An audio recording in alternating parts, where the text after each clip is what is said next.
Hello everyone, welcome back to another GIS mathematics lecture video. And in this lecture video, I want to take this mess that we talked about last time about the impact of the quadrant on converting to polar coordinates, and I want to sort of simplify it down into a little cheat sheet. So what we're going to do is we're going to skip all this stuff and we're going to scroll down here to give us some new space. And I just want to do two things. Well, I just want to do two things. I want to say, okay, what quadrant are we in? So if we're in the first quadrant, so we'll do quadrant, chord sign, and then what to do. So we're going to make kind of a table here. Oh, that was a really bad straight line. Let's try that again. Ooh. There we go. What to do.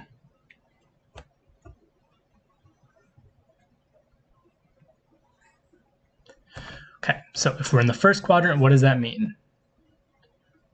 Positive x, comma, positive y. So what do we do? Right, theta is going to just be equal to the arctan of y over x. This is what we've seen in the first example video. This is sort of what we conceptually explained. What if we're in quadrant 2? What does quadrant 2 mean?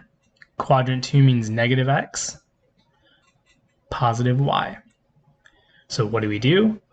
Right, theta is going to be equal to 180 plus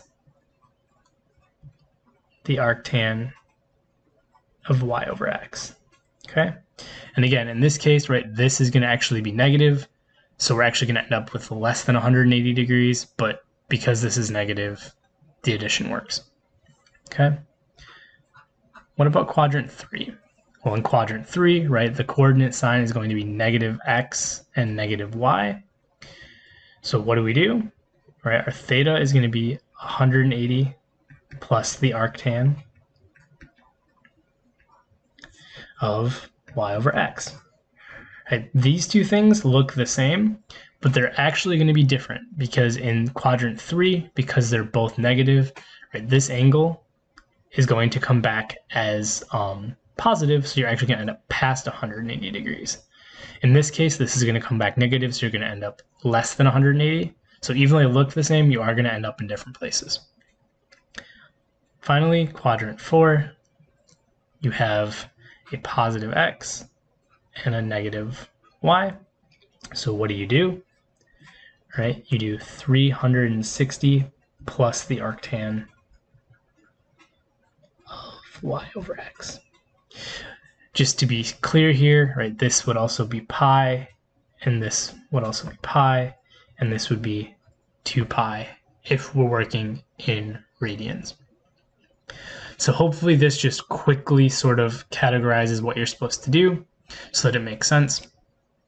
And as always, if you have any questions, please reach out. Thank you.